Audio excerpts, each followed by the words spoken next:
wajah manusia-manusia yang selalu terburu-buru, selalu bergerak ke masa depan dan melupakan saat ini. Maaf ya, serajin apapun kalian pergi ke tempat ibadah, sebanyak apapun ritual yang kalian lakukan, tidak akan pernah membuat kalian menjadi sadar. Bahkan saat sholat pun bukan tujuan. Sholat itu selingan. Rek ini ke Jakarta, waktuna duhur, eureun di rest area, selingan. Pak kudu. Asal. Allahu Akbar, sholat. Alhamdulillah, ke sholat. Ke sholat mah itu nikmat. Nikmatnya sholat justru setelah sholat, kan beda dengan Nabi. Nabi Muhammad itu merasakan nikmatnya ketika sholat. Hari kita mau merasakan nikmatnya ge sholat. Hari ngaku umatnya Nabi.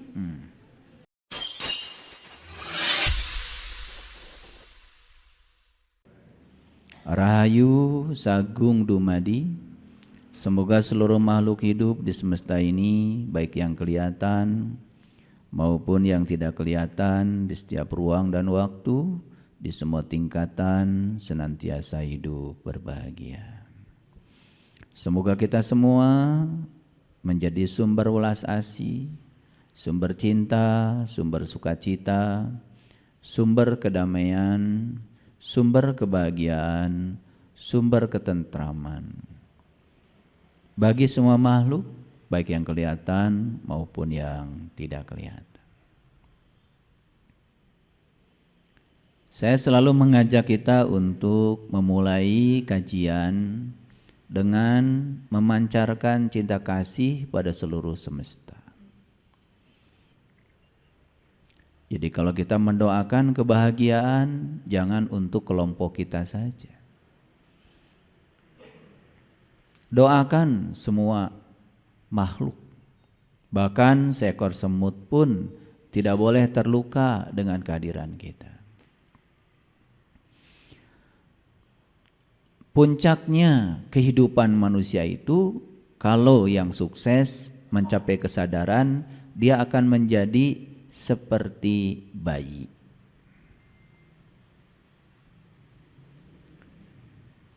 Apa sifat bayi yang paling utama? Bayi itu sifatnya adalah penuh dengan keberkahan, penuh dengan pelayanan. Ketika bayi nangis, ada saja yang menghampiri. Dan tangisan bayi itu selalu dimengerti oleh orang-orang yang ada di sekitarnya. Ketika kedinginan, walaupun dia tidak minta selimut, di sekitarnya mengerti, langsung diselimuti. Ketika bayi kelaparan, tidak bisa menyebut kata lapar, bahkan tidak minta makanan, yang di sekitarnya langsung mengerti, oh lapar. Disiapkan makanan yang terbaik buat dia. Itulah sifat bayi. Jadi bayi itu penuh dengan keberkahan. Tidak minta apa-apa tapi diberi apa-apa. Bayi seperti itu. Jadi kalau hidup kita hari ini belum menakjubkan, masih banyak kesulitan, masih banyak hambatan, itu tanda kita belum menjadi bayi. Harusnya hidup ini penuh dengan keberkahan. Harusnya hidup ini menakjubkan. Kenapa tidak menakjubkan?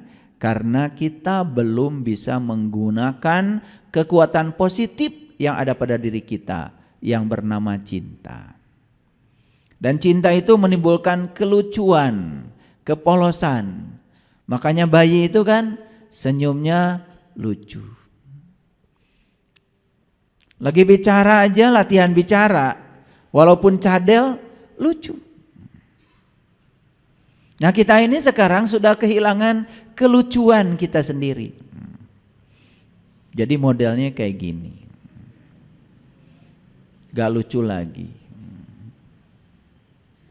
Kenapa? Kenapa enggak lucu lagi? Karena cahaya ilahi yang ditiupkan ke dalam diri kita itu sudah tidak murni lagi. Diri sejati kita ini sudah tidak fitrahnya lagi. Jadi kalau kita ingin lucu lagi kayak bayi, banyak yang meluk, banyak yang ingin datang, wangi mulutnya saja banyak yang ingin menghampirinya. Satu syaratnya, lucu lagi. Dan gimana caranya supaya kita lucu lagi? Caranya pulang. Pulang ke jati diri kita yang sesungguhnya. Jadi pulang itu tidak usah menunggu mati yang sungguhan. Jadi inna lillahi wa inna ilaihi rajiun itu harus dicapai justru sebelum kita mati sungguhan. Kita berasal dari Allah dan kita harus kembali secepatnya kepada Allah. Kalau kita sudah pulang ke jati diri kita, saya pastikan lucu lagi. Karena hidup ini terpaku oleh hukum tarik menarik. Jadi dulu hukum tarik menarik itu, law of attraction itu hanya berlaku untuk tarik menarik antar materi. Jangan lupa loh, kita bisa duduk seperti ini itu karena kita ditarik oleh bumi. Karena kita punya massa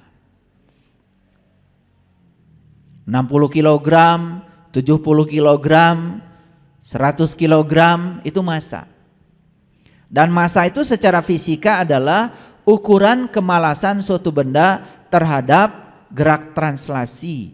Itu yang disebut dengan hukum kelembaman.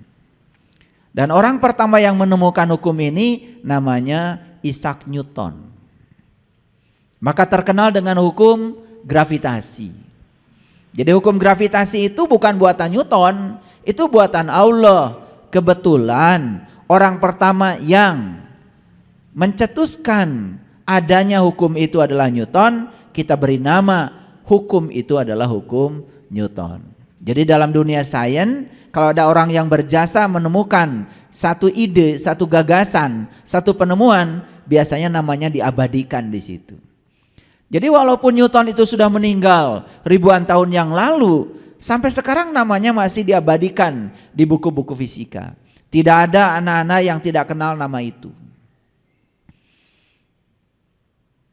Itu sebetulnya pelajaran bagi kita. Kita ini namanya ingin dikenal sebagai apa? Makanya dalam hidup ini harus bikin sejarah besar. Ya kalau hidupnya biasa-biasa saja, ya bagaimana kita bisa menjadi luar biasa?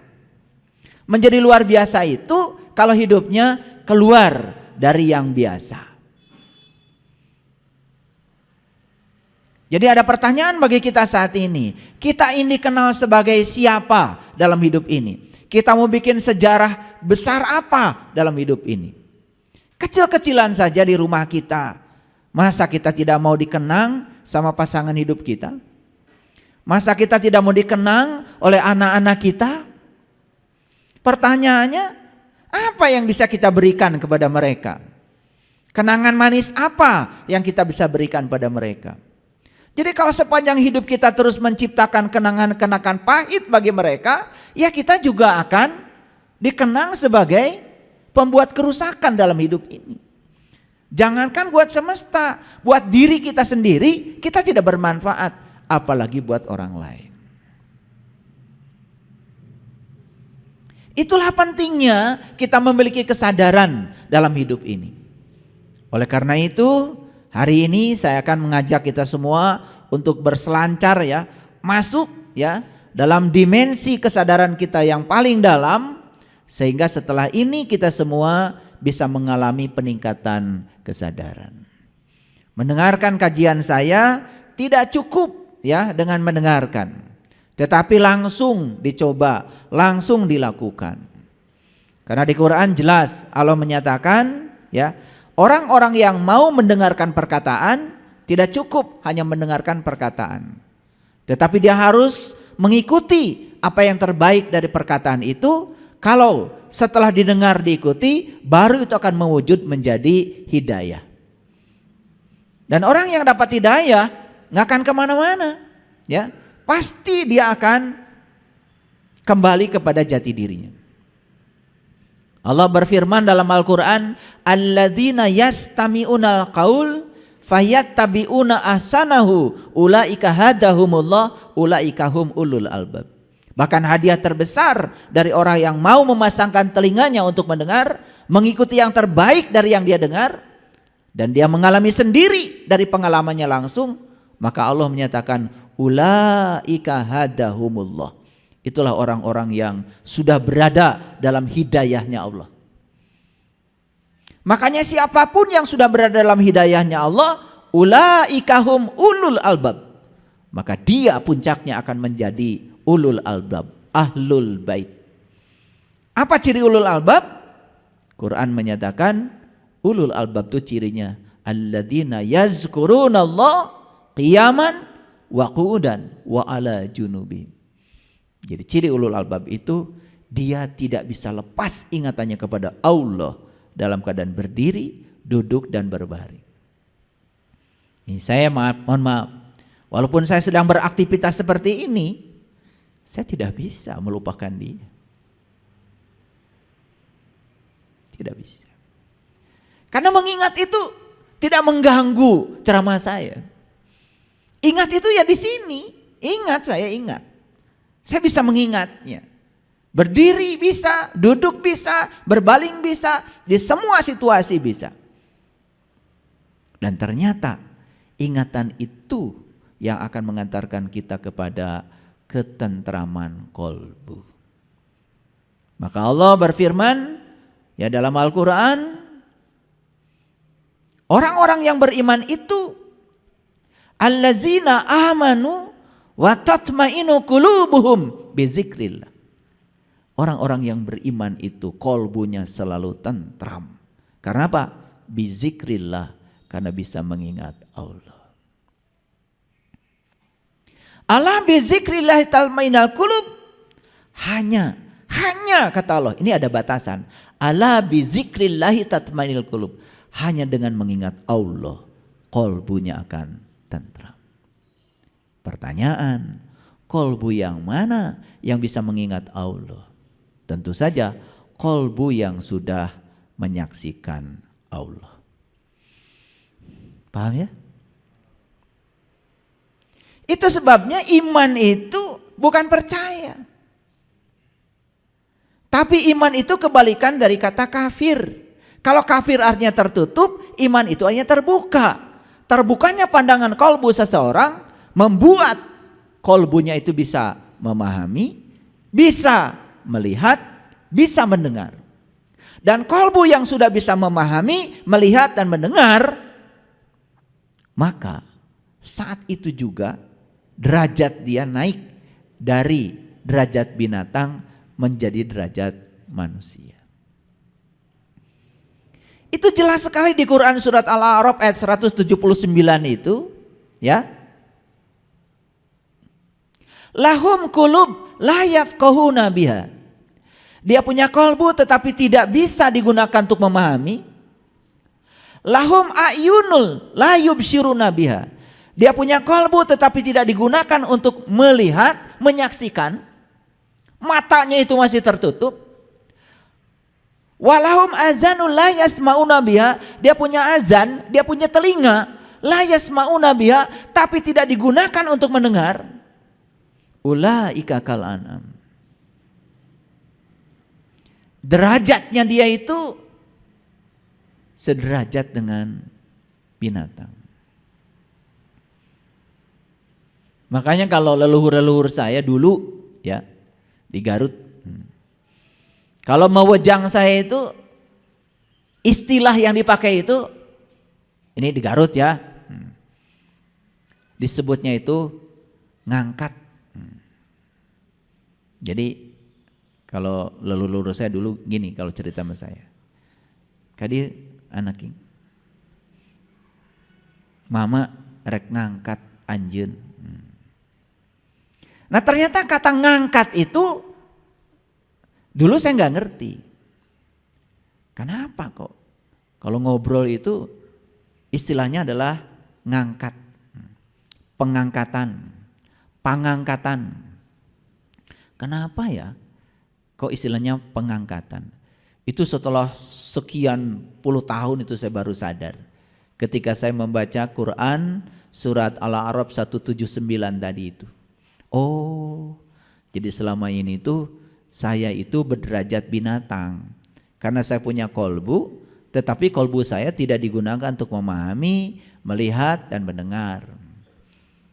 Nah, ketika kolbu itu digunakan untuk memahami, melihat dan mendengar dan kolbunya sudah terbuka, saat itulah kita terangkat derajatnya. Jadi saya baru mengerti bahwa ya pengangkatan derajat itu ternyata lewat kolbu. Jadi siapapun yang punya kolbu tetapi tidak difungsikan yang 3 tadi itu, derajat dia itu ya sama saja dengan binatang. Itu kata Quran. Makanya orang yang semacam itu hidupnya selamanya akan berada dalam jahanam. Makanya ayat itu dibuka dengan walaqad dara'na li jahannam katsira minal jinni wal ins. Katsira itu bukan sedikit. Katsira itu lawannya qalil.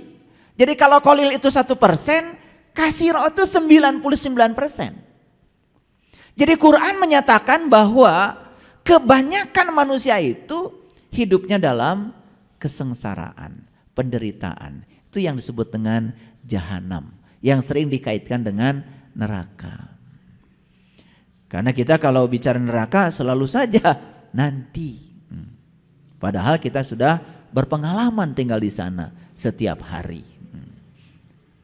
Cuman kita nggak sadar karena neraka itu selalu dipahami sebagai api yang menyala-nyala.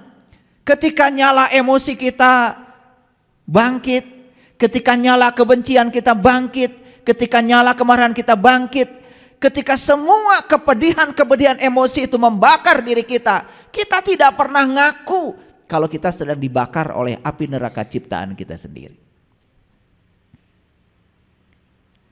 Padahal sudah terjadi sekarang.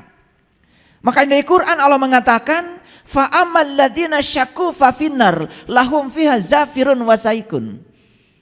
Neraka itu adalah tempat di mana kamu masih bernafas. Di mana kita bernafas? Ya di sini. Kapan kita bernafas? Ketika nafas masih dipinjamkan sebagai pinjaman kehidupan.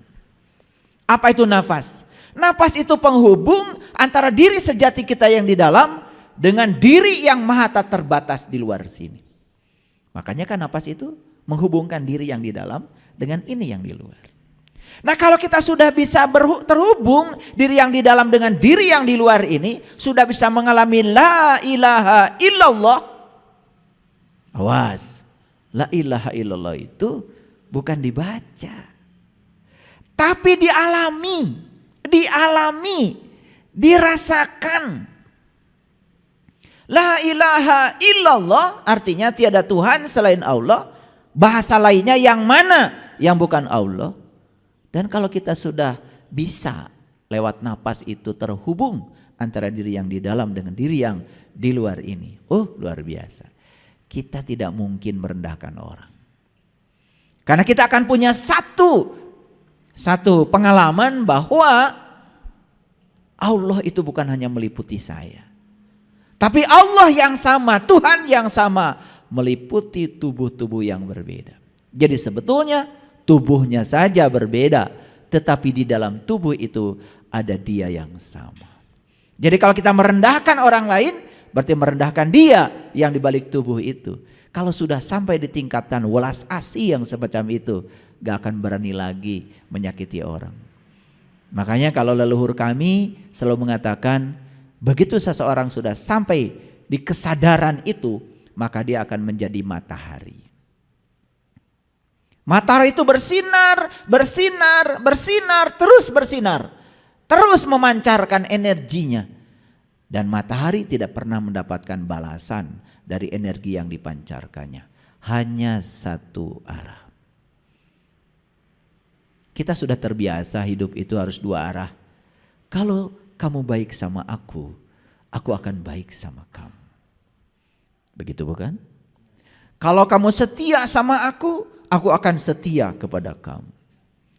Kalau kamu pergi kemanapun bawa oleh-oleh untukku, maka aku pun pergi kemana-mana akan ngasih oleh-oleh untukmu. Dan kalau kamu ngasih oleh-olehnya saeutik, aku juga akan ngasih oleh-olehnya saeutik. Waras gak gitu? Waras gak gitu? Lucunya yang kayak gitu dianggap kewarasan. Coba. Ketika saya mempraktekkan membalas kejahatan dengan kebaikan, masih banyak yang bilang sama saya, apa-apaan katanya, orang kayak gitu dibaikin. Jadi masih tidak setuju dengan itu. Padahal jelas Quran mengatakan wa ahsin kama ahsanallahu ilaika. Berbuat baiklah kamu sebagaimana Allah berbuat baik kepada kamu. Allah berbuat baik kepada kita bukan karena kebaikan kita, tetapi karena cinta kasihnya yang luar biasa. Jadi kita ini sudah lama mengalami krisis cinta kasih. Boro-boro orang lain, diri sendiri saja tidak dikasihinya. Betul apa tidak? Yuk sekarang kita belajar kesadaran.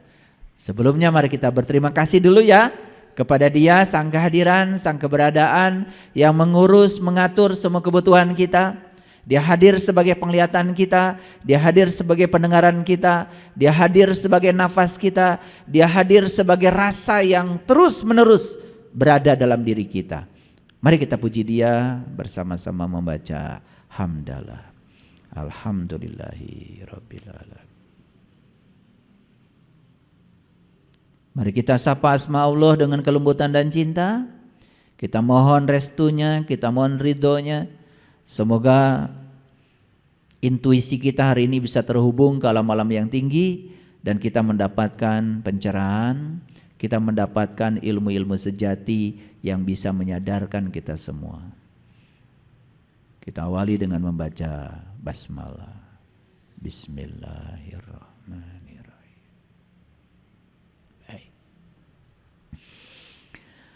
Belajar kesadaran itu harus melewati anak tangga. Tidak bisa melewati eskalator. Tahu eskalator? Tahu apa tidak? Kalau tidak tahu saya kasih gambarnya. Saya khawatir di sini ada yang belum pernah ke mall. Jadi oleh itu maka saya hadirkan. Yang sebelah sini ini adalah tangga. Ada anak-anak tangganya. Yang sebelah kanan itu adalah eskalator. Kalau kita naik anak tangga, diam aja gini. Gak akan pergi kemana-mana. Akan tetap di situ. Karena untuk sampai di puncak itu, kita harus menaiki anak tangga satu persatu. Tapi kalau kita diam di eskalator, tidak usah naik tangga, gak apa-apa. Ntar juga naik sampai atas. Begitu kan pengalaman kita? Semua pernah naik eskalator? Berarti nyambung kalau gitu. Jadi kesadaran itu tidak bisa dicapai seperti kita naik eskalator. Sudah diam saja, nanti juga sampai di atas, gak bisa. Jadi kesadaran itu harus dijalani, dialami step by step. Tidak apa-apa kita lambat berubah, yang paling penting terus berubah. Walaupun kecil-kecil perubahannya enggak apa-apa, tapi yang paling penting terus berubah. Karena hidup itu seperti mengayuh sepeda. Kalau kita berhenti mengayuhnya, jatuh. Nah kita ini kadang-kadang sering lelah sebelum selesai. Sering lelah sebelum selesai. Harusnya nanti lelah itu kalau udah selesai. Makanya kita harus mencapai balik. Balik itu dari kata balago. Balago itu sampai. Sampai dulu kaki kita di awal perjalanan kehidupan kita, kehidupan spiritual kita. Sampai dulu di situ. Makanya para nabi, para rasul mencapai dulu awal iman, awal Islam. Sampai dulu kaki kita di situ. Baru perjalanan selanjutnya akan mulus. Nabi Ibrahim menyampaikan sebuah doa kepada kita. Inna sholati wa nusuki wa mahyaya wa mamati lillahi rabbil alamin la syarikalah wa bizalika umirtu wa ana awalul muslim. Jadi awal muslim itu harus dicapai, harus dialami. Tidak cukup dengan berjudi.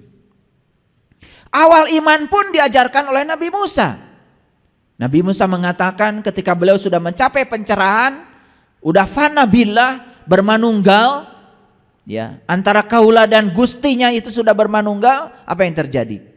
Beliau mencapai la ilaha illa ana, dan saat itu yang terucap dari mulutnya apa? Qala subhanaka tubtu ilaika wa ana awalul mu'minin. Jadi iman ada awalnya, Islam juga ada awalnya. Pertanyaan besar bagi kita, kita mau mengawali iman dan Islamnya kapan? Kapan? Mau ngaku-ngaku terus? Karena ngaku-ngaku itu belum mengawali, belum. Kaki kita masih jauh, belum menginjakkan kaki di syirat yang sebenarnya. Saya kasih tahu. Menurut Al-Quran, iman itu tidak mungkin berkurang. Saya tidak menemukan ayat di Quran yang menyatakan iman itu naik turun, gak ada ayatnya. Yang ada adalah walladzi anzala sakinata fi qulubil mu'minin liyazdadu imanan. Iman itu naik terus. Ada yang tanya sama saya, kok iman saya naik turun? Lah, kamu itu belum punya iman. Rarasaan saja sudah beriman, makanya naik turun. Yang iman beneran gak ada turunnya di Quran, naik terus. Paham? Paham? Kadang marah, kadang tidak, kadang baik, kadang tidak, kadang dermawan, kadang pelit. Itu bukan iman itu. Karena kalau iman beneran di Quran dikatakan wa allawistaqomu ala thoriqah la asqainahum ma'an godako. Siapa yang istiqomah dalam suatu jalan, maka dia itu setiap hari meminum hikmah dari jalan itu. Itu Quran. Pernah dengar ayat itu? Pernah dengar? Pernah, barusan. Saya nggak ngerti kalau saya mikirin kalian itu. Kalau ditanya itu sombongnya luar biasa. Pedoman hidup, Quran. Ditanya pernah dengar gak ayat yang barusan? Waduh, baru sekarang ya. Jadi istiqomah itu bahasa Arab artinya dinamis. Istiqomah itu bukan konsistensi. Kalau konsistensi itu patung. Makanya kadang-kadang kita tuh kalau ngomong ngasal. Kamu tuh gak konsisten. Ya bagus. Ya kalau saya dibilang atasan saya, Anda ini gak konsisten. Bagus. Karena ciri saya hidup. Ciri hidup itu berubah. Gak konsisten. Karena konsistensi itu titik mati. Yang mati itu mayat, patung. Makanya patung haram. Yang haram bukan wujud patungnya. Gak bahaya kok. Yang bahaya itu adalah sifat kita yang tidak mau berubah. Tidak mau berubah itu tanda kematian. Itu namanya konsistensi. Konsistensi bukan istiqomah. Istiqomah itu dinamis. Ini perlu dijelaskan ini karena banyak yang salah kaprah. Karena banyak yang ngomong sok tahu ngajarin. Dari sisi etimologi saja sudah salah. Orang yang istiqomah disebut orang yang berdiri tegak. Makanya Allah menamakan dirinya apa? Allahu la ilaha illa huwal hayyul qayyum, al-qayyum. Jadi al-qayyum itu dinamis. Terjaga. Bukan titik mati. Paham sampai sini? Wa allawis taqomu ala tariqat la asqainahuman godako. Siapa yang teguh pendirian, dinamis dalam suatu jalan, maka dia akan meminum hikmah di jalan itu setiap saat. Lah, kita sudah berada di jalan tapi tidak meminum hikmah, salah jalan. Jadi kita ini sibuk, tetapi nggak ada hasilnya. Itu yang dikatakan di Quran surat Al-Kahfi. Inginkah aku beritahuan kepada kamu orang-orang yang paling merugi perbuatannya? Siapa itu? Yaitu orang-orang yang telah sia-sia perbuatannya dalam kehidupan dunia ini, sementara ia menyangka kalau dia sudah berbuat sebaik-baik. Quran surat Al-Kahfi ayat 103 104. Gak percaya, buka nanti. Kadang-kadang kalau dibacakan Indonesianya belum percaya. Tolong dong Arabnya saya bacakan. Qul hal nunabbiukum bil ahsyarina amala alladzina dhalla sa'yuhum fil hayati dunya wa hum yahsabuna annahum yuhsinuna sun'a. Percaya sekarang? Kalau enggak dibacakan Arabnya enggak percaya. Padahal enggak ngerti. Inginkah aku beritahukan kepadamu tentang orang-orang yang paling merugi? Orang merugi itu bukan orang yang tidak berbuat. Banyak melakukan sesuatu tapi nggak ada hasilnya. Maaf ya, kita ini kadang-kadang melakukan sesuatu ngikut aja apa kata orang. Ketika anak datang lahir ke dunia, orang lain marhabaan, kita juga ikut marhabaan. Karena kalau nggak ngikutin orang, dianggap terasing. Salah? Nggak salah. Yang penting ngerti. Kenapa sih mesti marhabaan? Kan marhaban itu artinya selamat datang. Siapa yang diucapkan selamat datang? Anak kita, cucu kita. Selamat datang anakku di sekolah kehidupan ini. Semoga kamu menjadi orang yang hebat, kuat, bermanfaat bagi semesta. Bagiakeun putra urang teh. Begitu cucu datang, selamat datang Wilujeng Sumping. Cucu anaking sing jadi murang kalih anu bakti. Jadi manusia yang berguna bagi banyak orang, jadi sumber cinta, sumber sukacita gitu, bagiakeun. Gitu. Yang datang anak kita, yang datang cucu kita, yang dibagiakeun Husein. Gitu enggak? Gitu enggak? Padahal biaya untuk itu sudah banyak dikeluarkan. Tapi cucu kita, anak kita yang datang ke dunia, nah hari uing teu dibagiakeun. Karena yang dimarhabakan ternyata Husein. Karena dulu awal marhaba ya memang yang dibagiakan cucu Rasul. Salah? Tidak salah. Dulu cing ayeuna nama tuh diganti. Marhaban Jadal Asep. Karunya tuh Asep datang ke alam dunia teh tadi bagiakeun. Tapi kalau diganti jadi Asep dianggap salah. Padahal kan sebetulnya harusnya begitu. Paham maksud saya? Karena di otak kita itu memang udah tidak berkembang. Itu namanya konsistensi, titik mati. Harusnya kan dinamis. Dulu yang dibagiakan ya cucunya Rasulullah. Yes. Siapa yang tidak menghormati Rasulullah? Kita dapat ilmu dari beliau. Ya tentu saja anak keturunannya harus kita hormati. Setuju? Iya. Tetapi apakah anak keturunan kita tidak punya hak untuk dihormati? Marhabakeun atuh karunya. Asep, Eis, Titin, ya, Odet,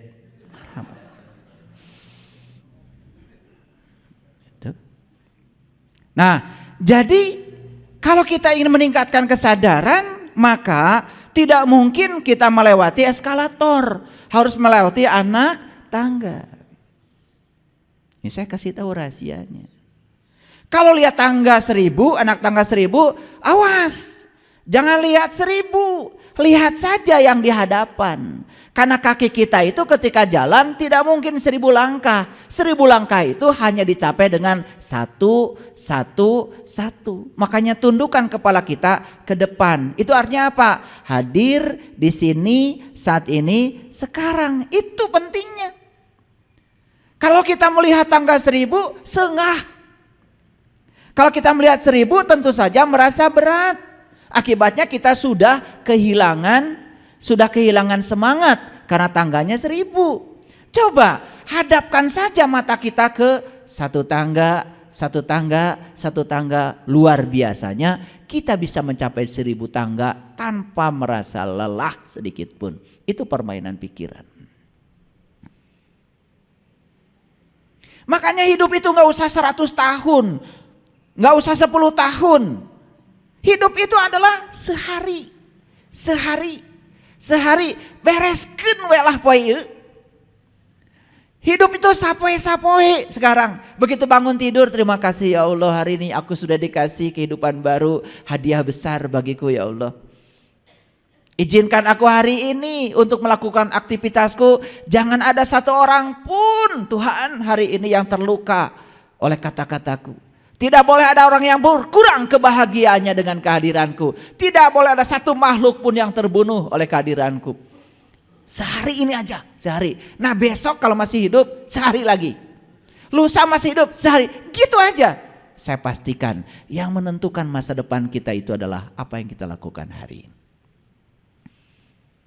Sesederhana itu hidup. Cuma kita sudah terlalu lama tidak berkunjung ke saat ini di sini sekarang. Kita sudah berkunjung ke masa depan. Akibatnya saat kita berkunjung ke masa depan menjadi cemas, menjadi takut.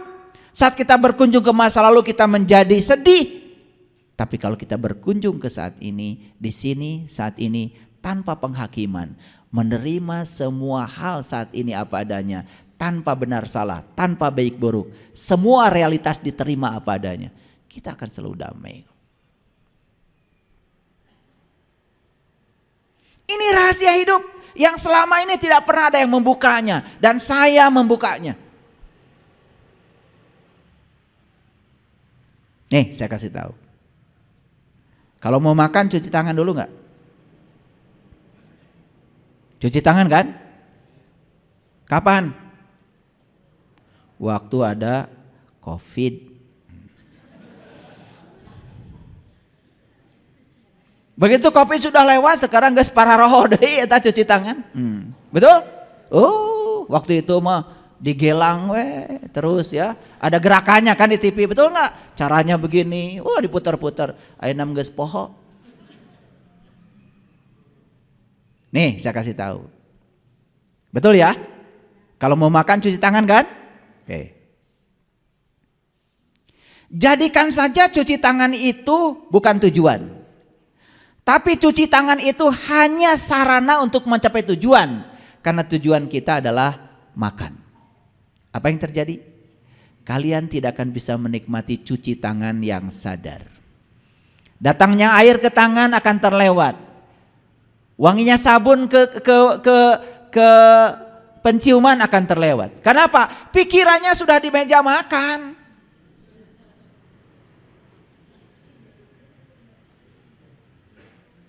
Jadi ada orang yang nanya ke sama saya, ayah katanya kesadaran tuh apa? Waduh, sadar teh maneh, sadar tiap saat. Kalau lagi cuci tangan, sadar cuci tangan. Lagi masak, sadar masak. Lagi lihat, sadar bisa melihat. Lagi mencium, sadar bisa mencium. Terus sadari lebih dalam, maka kita akan merasakan kehadiran Dia, Sang Maha Sadar. Gak jauh, gak jauh. Gak jauh. Hidup itu di sini saat ini sekarang. Kembali lagi tadi.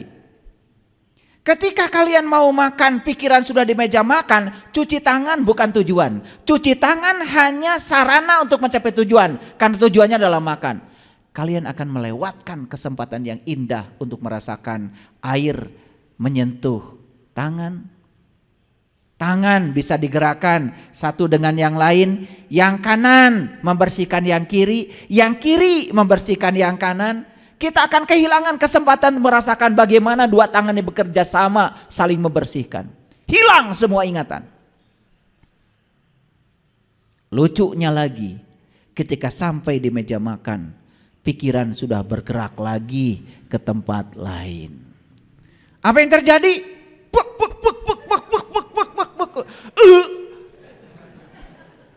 Berangkat. Hilang lagi momen untuk menikmati semua makanan di meja makan. Ceritanya naik, celek kan mobil. Begitu sampai di mobil, pikiran sudah bergerak lagi ke kantor. Di jalan tidak bisa hadir, menikmati saat itu. Apa yang terjadi? Wah, karena pikiran sudah di kantor, ada angkot berhenti, marah. Ada orang lain menghalangi, marah. Terus di jalan sepanjang itu marah. Sampai di kantor, ceritanya sudah kerja. Hayang balik deui ka imah. Gitu nggak kalian? Ini maaf ya, maaf. Karena saya bicara itu karena saya merasakan wajah-wajahnya memang begitu. Ini wajah manusia-manusia yang selalu terburu-buru, selalu bergerak ke masa depan dan melupakan saat ini. Maaf ya, serajin apapun kalian pergi ke tempat ibadah, sebanyak apapun ritual yang kalian lakukan, tidak akan pernah membuat kalian menjadi sadar. Bahkan saat sholat pun bukan tujuan. Sholat itu selingan. Rek ini ke Jakarta, waktuna duhur, eureun di rest area, selingan. Pak kudu. Asal.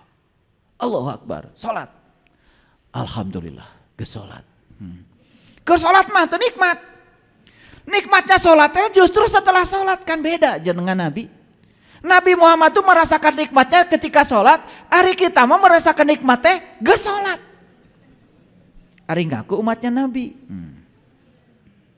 Tanya, Alhamdulillah, jongjon hari to sholat. Asa bener nyarios teh. Rarasaan teh asa pang bener nah lah gitu, betul? Komo baseuh keneh mah ieu. Ningali batur nu garing teh, karunya.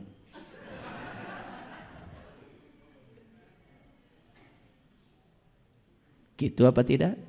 Ini saya cerita yang gampang-gampang dulu nih supaya judul ini dimengerti. Paham ya? Nah, coba sekarang diubah setelah ini. Ketika duduk di sini, hadir di sini. Nikmati, rasakan semua sensasi di sini. Bisa melihat pohon itu mewah. Bisa melihat teman-teman hari ini ketemu tuh mewah. Karena siapa tahu besok gak ketemu mereka lagi. Aduh. Dan kita mengabaikan semua kemewahan karena pikiran kita terus bergerak ke masa depan. Kita marah, kita jengkel, bunyikan klakson, luar biasa. Dan saya bisa merasakan bunyi klakson itu adalah kemarahan. Nit. Udah. Gak usah tanya tahajudnya berapa rakaat. Dari cara membunyikan klakson itu udah terbaca itu.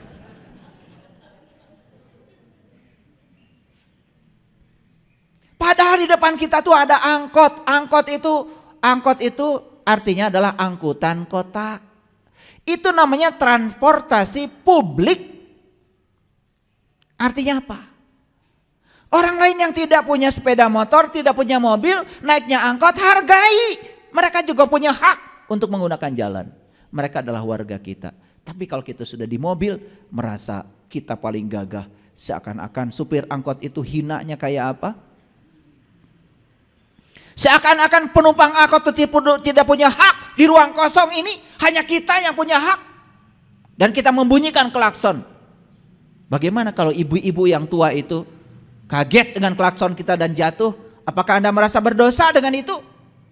Kita sudah kehilangan rasa sejak lama, sudah mati rasa. Bahkan lucunya, kita parkir mobil di pinggir jalan. Jalan ngan sakitu-kitu nak. Kita tidur nyenyak, sementara orang lain kesulitan. Ketika ditanya, Bu, punten ieu mobil kagungan saha? Punten. Caroge abdi nuju tahajud.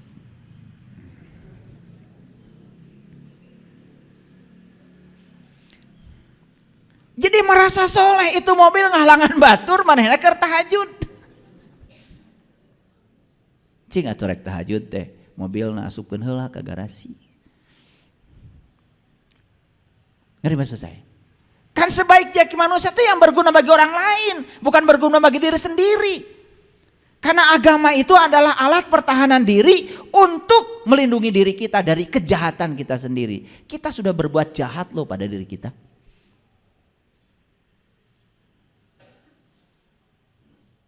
Pagi-pagi moyan bawa kandang burung.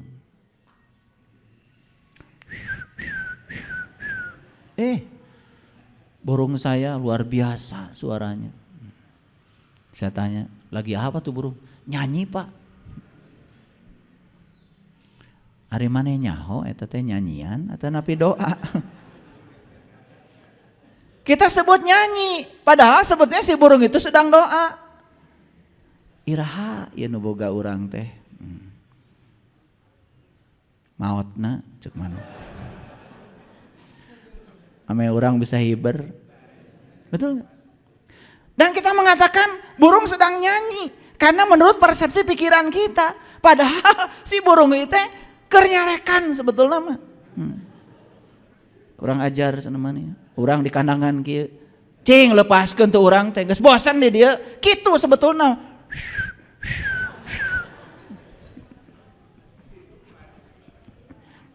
Cing atuh bodoh teh tong lila teuing. Yang gini saja kita sudah tidak punya rasa, tidak punya rasa. Coba. Kan dia tuh bahagia kalau bisa terbang ke sana, terbang ke sini, betul nggak? Dikerangkeng sama kita. Coba bayangkan kalau kita dikerangkeng suatu saat harus membayar karma kita.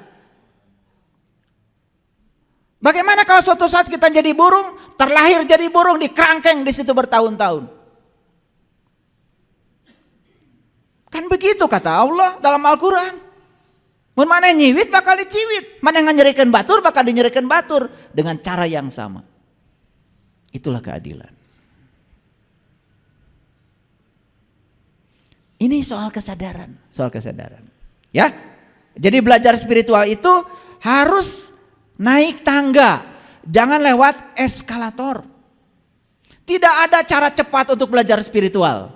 Makanya ada yang bilang sama saya, ayah saya ingin belajar spiritual, semoga ya saya cepat sadar. Nges ini.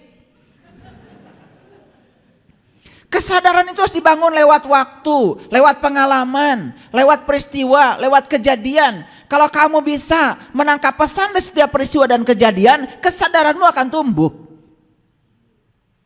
Bukan dengan wirid ini, wirid itu, sementara kita tidak hadir, bukan. Coba pulang dari sini. Nanti kalau cuci tangan, jadikan cuci tangan sebagai tujuan. Hadir di situ. Ketika makan, jadikan makan sebagai tujuan. Hadir di situ.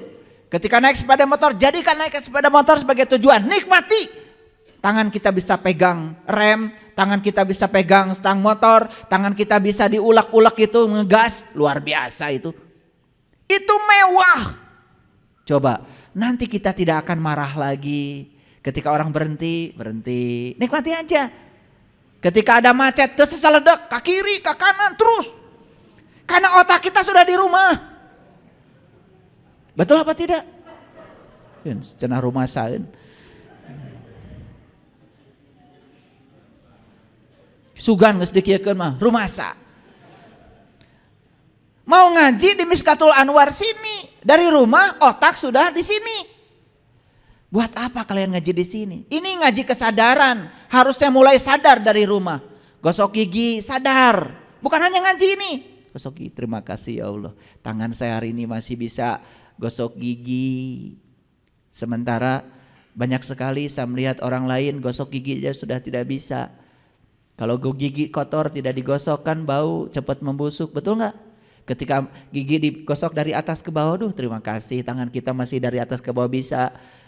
Kita nyongkel-nyongkel yang nyelap duh terima kasih. Luar biasa. Saya tuh karena rumasa gigi saya mah tidak rata. Jadi gosok gigi itu agak lama, dicongkel-congkel. Kenapa? Saya tidak mau pergi ke sini itu ada yang nyelap di sini. Karena itu akan menjadi bakteri. Betul nggak? Makanya sampai sekarang gigi saya nggak ada yang bolong. Karena saya tukar, saya gosok giginya bukan sebelum makan. Setelah makan baru gosok gigi. Kan kita kebalik-balik selama ini, betul nggak? Iya, karena ayah laguna tadi TK. Bangun tidur, ku terus mandi. Tidak lupa menggosok gigi. Habis itu sarapan pagi. Init ka sakola, nyarlap tah barolong huntuna. Betul nggak? Data mikir, da batur kayak gitu.